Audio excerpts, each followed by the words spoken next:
The victims were shot at random in parking lots, going to school, mowing the lawn, gripping the Washington area in fear in the fall of 2002. During 3 terrifying weeks, 10 people were killed. 3 more were wounded, including a 13-year-old boy. The execution of John Allen Muhammad has been carried out under the laws of the Commonwealth of Virginia. Died. It was very quiet. Someone coughed. You could hear someone's stomach growl. It was very quiet, a little bit of shifting in the seats. When they came out and pronounced him dead at 9:11 p.m., one of the citizen witnesses turned to the person to her right and said, "Interesting." And that was really the only word that was said. He pulled in off the highway like he'd done 100 times before, found a pump, slid his card, listened to the click and hiss of gas moving through a hose. It was a Tuesday morning.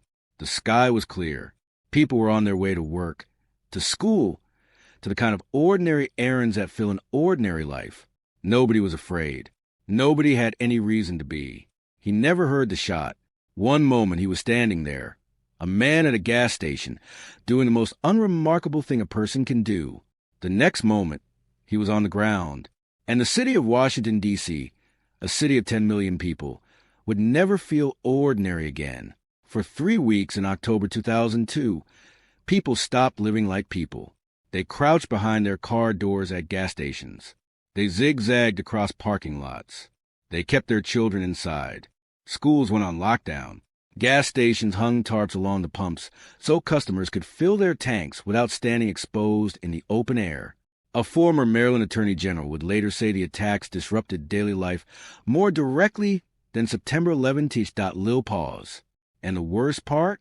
Nobody knew who. Nobody knew why. Nobody even knew where to look. Because the killer wasn't hiding in the shadows. He wasn't lurking in alleyways or fleeing crime scenes. He was sitting in traffic, passing roadblocks, getting waved through checkpoints. Invisible inside the most ordinary thing on the road, a blue sedan in a city full of blue sedans. His name was John Allen Muhammad, former U.S. Army sergeant, expert marksman, a man who had served his country, raised children, and stood in the crowd at the Million Man March. A man who, by every surface measure, had once been someone's neighbor, someone's father, someone's comrade. And then, methodically, deliberately, over years, he became something else entirely. 10 people died. 3 survivors carried bullets out of hospitals. A teenager was groomed, conditioned, and aimed at the world like a human weapon. Muhammad was eventually caught, tried, sentenced to death. And on November 10th, 2009, the state of Virginia executed him. But here's the question this channel was built to ask. Was that justice, or just the ending of a story that never fully made sense? October 2nd, 2002, 6:02 p.m. James D. Martin was 55 years old, a federal program analyst, a man who coached youth football on weekends and kept a running list of books he meant to read. He was crossing a parking lot in Wheaton, Maryland, when a single bullet found him. He never made it to his car. That was the first, but it wasn't where it started. Earlier that same afternoon, a shot had punched clean to the window of Michael's craft store in Aspen Hill. The bullet narrowly missed a cashier named Chapman, who was standing behind the register doing what cashiers do, scanning items, making change, waiting for her shift to end. She didn't know how close it had been until the glass was already on the floor. 2 incidents, less than an hour apart. No apparent connection. No witnesses with anything useful. No motive that made any sense. Investigators didn't yet know they were looking at the opening moves of the most calculated killing spree in modern American history. They would know soon enough, because the next morning, Washington, D.C. woke up to something it had never experienced before and has never fully recovered from since. A single day that would leave 5 more people dead before noon. October 3rd, 2002, 7:41 a.m. James Buchanan was 39 years old, a landscaper. He was mowing a lawn at a car dealership on Rockville Pike, doing a job most people never notice, the kind of work that keeps the world looking clean, when he was shot. The city hadn't finished breakfast yet. Within the next 2 hours, 4 more people fell. Prem Kumar Whalekar, 54, was pumping gas in Aspen Hill. He never left the station. Sarah Ramos, 34, was sitting on a bench outside a post office in Silver Spring, reading a book. One shot. Gone before anyone understood what was happening. Lori Lewis Rivera, 25, was vacuuming her minivan at a Shell station in Kensington. Her father remembered her as someone who had decided in junior high that she wanted to spend her life caring for others. Pascal Charlot, 72, was a Haitian immigrant who had spent decades in America working as a carpenter. The neighbor who fixed your broken door without being asked. He was simply crossing the street on Georgia Avenue when he was shot. He died less than an hour later. 5 people, 5 locations, 5 completely separate lives with no thread connecting them, except the moment a bullet interrupted each one. No pattern, no profile, no logic investigators could immediately trace.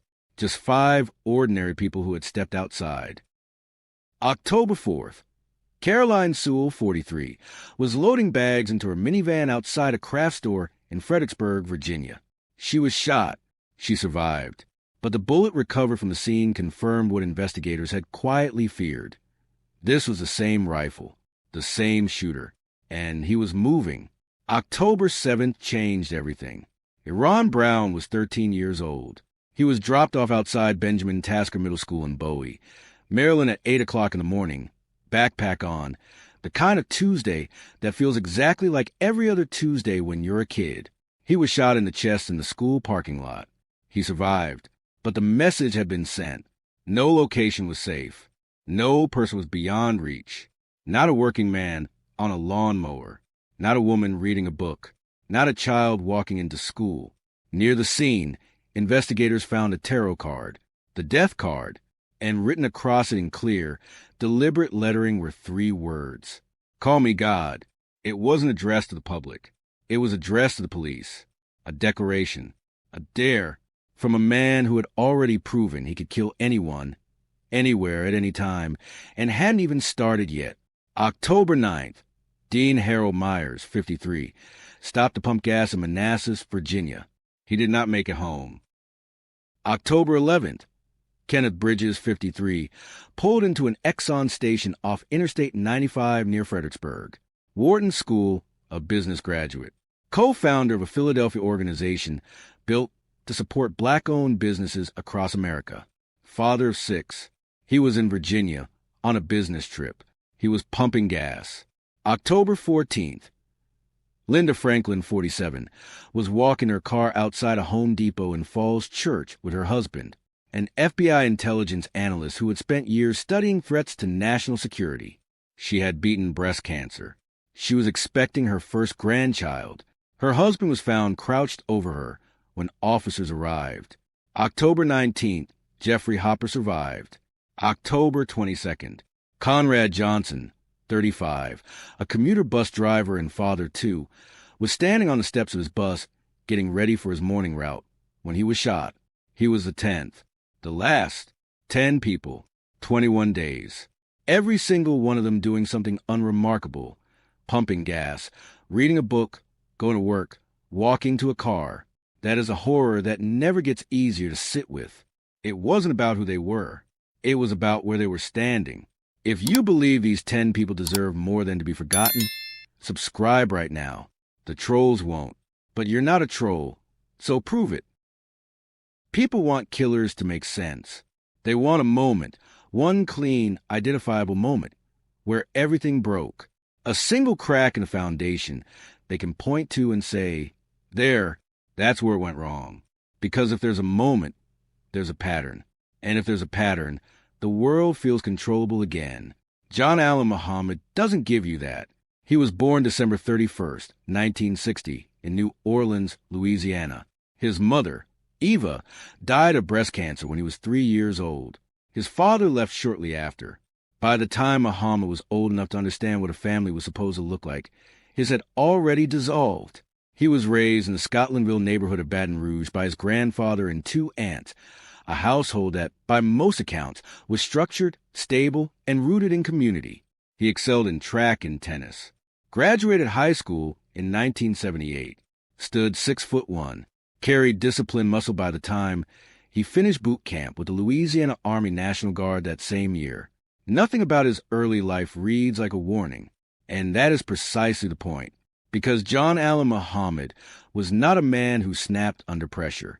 He was not a man who broke on a single bad day. He was a man who built something slowly, deliberately, brick by brick, over the course of decades. The military gave him structure, and structure, for Muhammad, became something he could weaponize. He trained as a combat engineer, a mechanic, a metalworker. He qualified with the M16 rifle and earned the Expert Rifleman's Badge, the Army's highest level of basic marksmanship. In 1991, he served in the Gulf War, dismantling Iraqi chemical warfare rockets. He came home decorated, honorably discharged in 1994, holding the rank of sergeant. On paper, a model soldier. But underneath the medals, the cracks were already forming. He was court-martialed twice during his service, once for going absent without leave, once for striking a superior officer. Small fractures, the kind institutions document, file, and move past. The kind nobody connects into a larger picture until it's too late. After his discharge, the structure he had leaned on for 16 years disappeared. The auto mechanic shop he opened in Tacoma failed. The karate school he co-founded folded. His second marriage to Mildred Green deteriorated into something darker. In March 2000, Mildred filed a court declaration that read, "I am afraid of John. He was a demolition expert in the military. He is behaving very, very irrational. He always says he's going to destroy my life." She wrote that down, filed it with a court, put on record. The system received it, stamped it, and moved on. In 1999, Muhammad took his 3 children to Antigua without their mother's consent. Mildred spent 18 months trying to locate them. 18 months of legal filings, sleepless nights, and a system that kept telling her to be patient. The children were eventually returned on September 5th, 2001. She moved with them to the Washington, D.C. area to start over. Muhammad followed. In October 2001, he officially changed his surname from Williams to Muhammad, a name he had not adopted when he first joined the Nation of Islam 14 years earlier. A small detail, easy to overlook, but worth sitting with, because a man who redefines his identity at 40 years old, after losing his business, his marriage, his children, and his sense of purpose, that is not a man finding himself. That is a man deciding who he intends to become. So here's the question this section was always building toward, and it has no clean answer. At what point was John Allen Muhammad beyond saving? Was it the court-martials? The restraining order?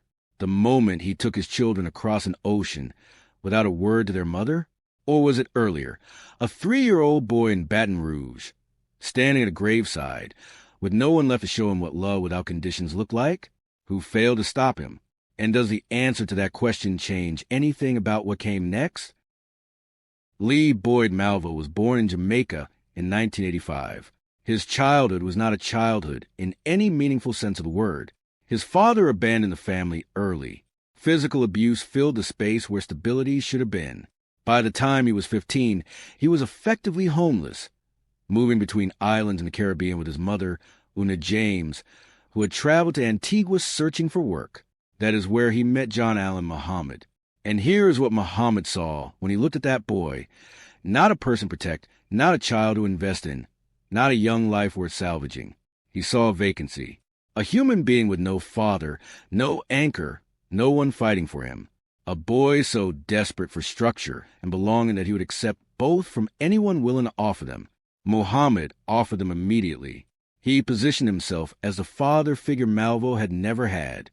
Warm, attentive, present in a way no man in Malvo's life had ever been before. He gave the boy a sense of purpose, a sense of belonging, a sense that someone finally saw him. That was the first brick, and Muhammad had many more to lay. What followed was not a friendship. It was not a mentorship. It was a dismantling. Muhammad began by controlling the small things. Malvo's sleep schedule, his movements, his access to other people.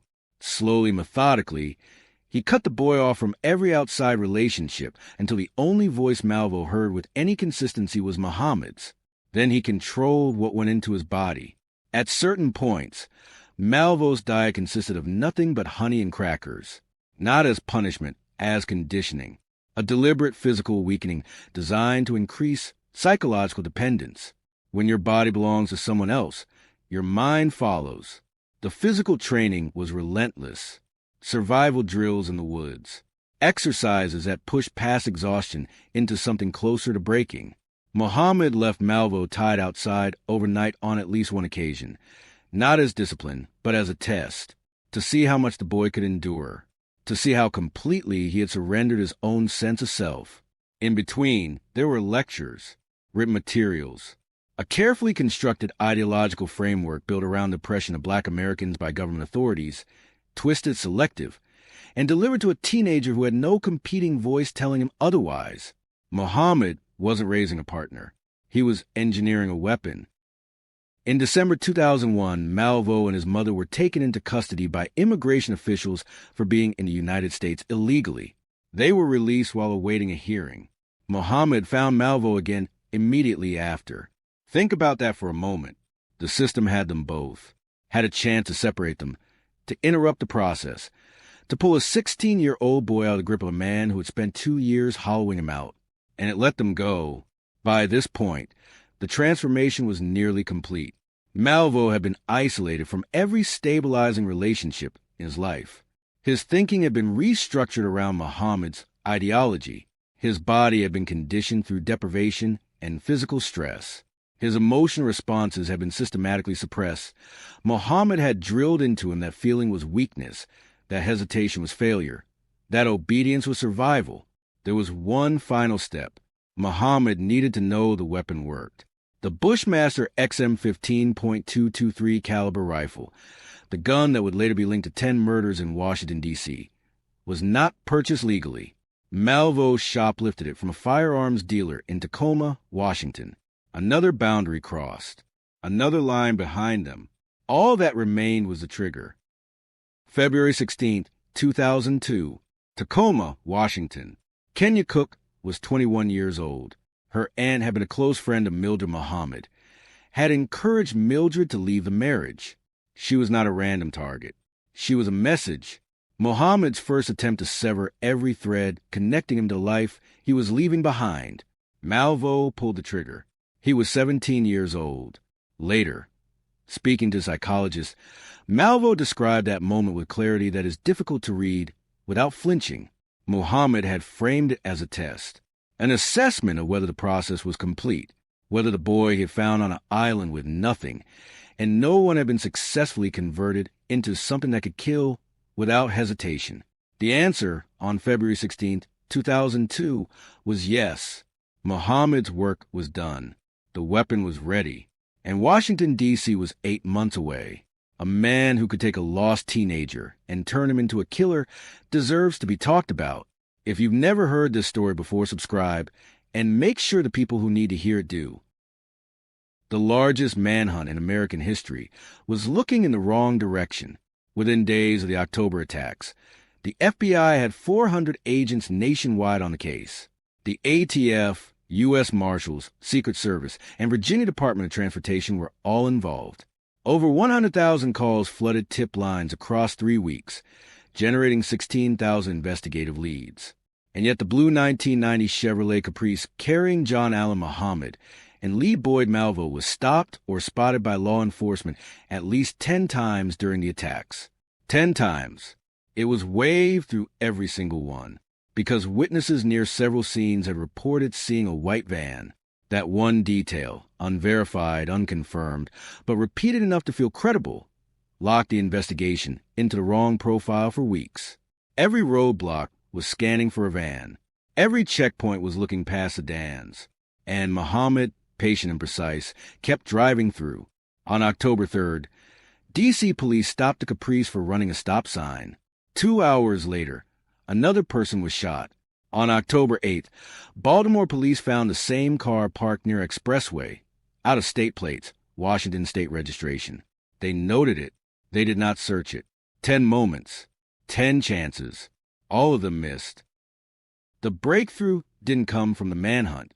It came from the killers themselves. On October 17th, a caller phoned Rockville City Police. The voice on the line said, "Don't say anything, just listen. We're the people causing the killing in your area." The caller referenced a prior shooting in Montgomery, Alabama, a detail that hadn't been made public. FBI agents flew fingerprint evidence from that Alabama scene to Washington overnight.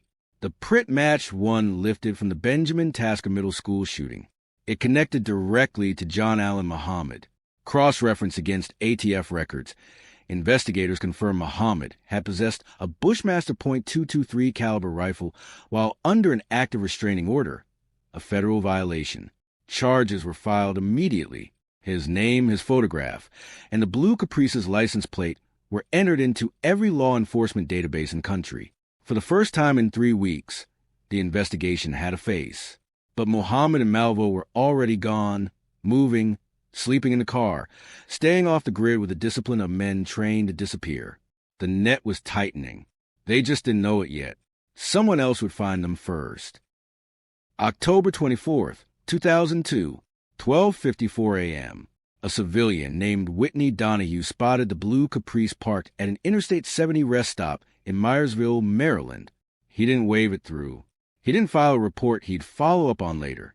He pulled out his phone and called 911. By 3:19 a.m., Muhammad and Malvo were in custody, asleep in the car. Inside the Caprice, investigators found everything: the Bushmaster rifle, a scope, walkie-talkies, a stolen laptop containing maps of every shooting site, each one marked with skull and crossbones, and the trunk, modified into a concealed firing position, a small hole cut through the metal, large enough for a rifle barrel, invisible to anyone standing outside the car. They had been hiding in plain sight the entire time, not in shadows, not in safe houses, in a car, on public roads, passing through checkpoints, sleeping at rest stops. The manhunt that consumed 400 FBI agents, 100,000 tip line calls, and 3 weeks of national terror ended because one civilian looked twice at a parked car and trusted what he saw. 10 times law enforcement missed him. It took one civilian to stop it. John Allen Muhammad walked into the Virginia Beach courtroom and decided he would speak for himself, not because he had a compelling defense, not because he trusted his own legal instincts over trained attorneys, but because controlling the narrative, controlling every room he entered, was the only way Muhammad had ever known how to operate. The courtroom was just another space he intended to dominate. He delivered his own opening statement, then reversed course and handed the case back to his attorneys. It was the most revealing thing he did during the entire trial, because what Muhammad could not control was the evidence. The prosecution called more than 130 witnesses, entered over 400 pieces of evidence. Ballistics linked the Bushmaster rifle to 8 of the 10 D.C. area killings, plus 2 additional murders in Louisiana and Alabama. The laptop recovered from the Caprice contained maps of every shooting site. His DNA was on the rifle. There was nowhere left to maneuver. So Muhammad did the only thing he had left. He told the jury that every piece of forensic evidence had been fabricated, that the FBI and CIA had constructed the entire case against him, that he was not a killer, he was a target, a black man being railroaded by the very government he had once served. His closing argument ran 3 hours and 20 minutes. The jury deliberated, then returned a verdict that took far less time than his closing statement. Guilty, capital murder, terrorism, illegal use of firearm. Judge James Ryan formally sentenced him to death in March 2004. Prosecutor Vi Kappa told the jury plainly what the evidence had already shown, that Muhammad had made calculated, godlike decisions over the lives of people who had done nothing wrong, that 10 deaths were not the result of a breakdown or a moment of madness. They were the result of a plan, executed by a man who believed the rules of human life simply did not apply to him. In 2006, at a separate trial in Maryland, Lee Boyd Malvo took the stand. He confessed to 17 murders. He admitted he had lied during the Virginia trial when he claimed to be the sole triggerman, a lie he had told deliberately, strategically, to protect Muhammad from execution. A teenager, groomed into a killer, still trying to shield a man who had destroyed him. Then he turned and looked across the courtroom at John Allen Muhammad, and he said, You took me into your house, and you made me a monster. 7 words, spoken by a young man who had spent years being hollowed out, weaponized, and aimed at the world by the person sitting across from him. Muhammad said nothing, which brings us to the question this section was always building toward. If Muhammad constructed Malvo's capacity for violence brick by brick, who bears the greater guilt, the hand that pulled the trigger, or the mind that built the hand? John Allen Muhammad spent 5 years on death row at Greensville Correctional Center in Jarrett, Virginia. He spent that time the way he had spent most of his adult life, insisting the world had misread him. In May 2008, he wrote a letter to prosecutors from his cell. He asked them to help bring his legal appeals to an end.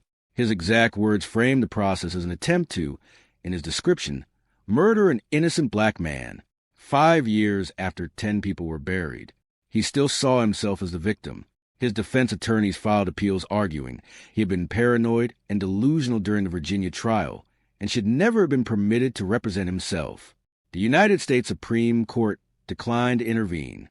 Virginia Governor Tim Kaine reviewed the case, refused clemency, and stated publicly that crimes of this nature defy any reasonable explanation. There would be no reprieve. November 10th, 2009 was coming regardless. That afternoon, Muhammad met with family members for the final time. Among them was Lindbergh Williams, his son from his first marriage. Lindbergh had not come to condemn his father. He had come looking for something, an explanation, an acknowledgement, anything that might help him make sense of the man who had raised him and the monster the world said that man had become. The first 3 minutes of their meeting passed in complete silence. Both men simply looked at each other. Lindbergh eventually asked directly, "Is there anything you want to tell me? Anything at all?" Muhammad had nothing to say. He refused a visit from a spiritual advisor despite having practiced Islam for years. His final meal was chicken with red sauce and cake. Details he had specifically requested remain private, disclosed afterward by his former attorney. At 9 p.m., Muhammad was secured to the table inside the execution chamber. He was wearing a blue shirt and blue jeans. He looked, by one witness account, very clean cut. 27 witnesses watched from behind mirrored glass, the families of his victims among them. They could see him. He could not see them. The warden asked Mr. Muhammad, "Do you have any last words?" He did not turn his head. He did not acknowledge the question. He did not speak a single word from the moment he entered the chamber. The first injection was administered at 9:06 p.m. Muhammad blinked. He tapped his left foot. He took 7 deep breaths, each one slower than the one before. Then none. At exactly 9:11 p.m., John Allen Muhammad was pronounced dead. Nobody in the chamber missed the timestamp. Commonwealth Attorney Paul Ebert, who had prosecuted the case and witnessed the execution, said afterward, "He died very peacefully, much more so than most of his victims." Nelson Rivera, whose wife Lori Lewis Rivera was shot at a Kensington gas station on October 3rd, watched from behind the glass. He said, "I feel better. I think I can breathe better. And I'm happy he's gone." At 9:11 p.m. on November 10th, 2009, the state of Virginia declared its business with John Allen Muhammad finished. But finished is not the same as resolved, because Muhammad took the most important thing with him when he left that chamber, the truth, not the facts. The facts were established in courtrooms, confirmed by ballistics, recorded in trial transcripts. The truth, the why, that died with him at Greensville Correctional Center, without a single word of explanation. The motive Malvo described: $10 million, a camp in Canada, coordinated attacks across multiple American cities, has never been fully verified. Investigators could never confirm whether it was a genuine plan or a story fed to a teenager to justify what was already inevitable. Mildred Muhammad, his second wife, the woman who filed a court declaration saying she was afraid of him, the woman who spent 18 months searching for her stolen children, has said consistently and publicly that she believes the entire campaign was built around a single goal: to eliminate her, to create enough chaos, enough bodies, enough noise that her death would disappear inside it. 10 people died, she believes, as cover for the 11th target. And then there is Lee Boyd Malvo, the teenager Muhammad found on an island with nothing The boy he fed honey and crackers. The one he tied outside overnight. The one he handed a rifle and pointed at a 21-year-old woman in Tacoma as a test. Malvo is still alive, still in custody. As of 2024, his Maryland resentencing has been indefinitely postponed after Virginia's governor refused to authorize his transfer to attend a hearing in person. A legal detainer ensures that if he is ever released from Virginia custody, he transfers directly to Maryland for resentencing. The man who built him is gone. The case against the weapon he built is not closed. So here's where we leave it. And here's where you come in. Muhammad was caught, tried, executed. The system ran its course. But 10 families still carry October 2002 in their bodies every single day. A motive was never explained. A teenager's legal fate remains unresolved. And a woman named Mildred believes she was always the real target. Was justice served? Or did die at 9:11 p.m., silent, unanswered, and 7 breaths too late? Drop your verdict in the comments right now. Justice served or not? These 10 victims deserve more than silence. And if this story moved you, subscribe. Because next week, we're not done yet.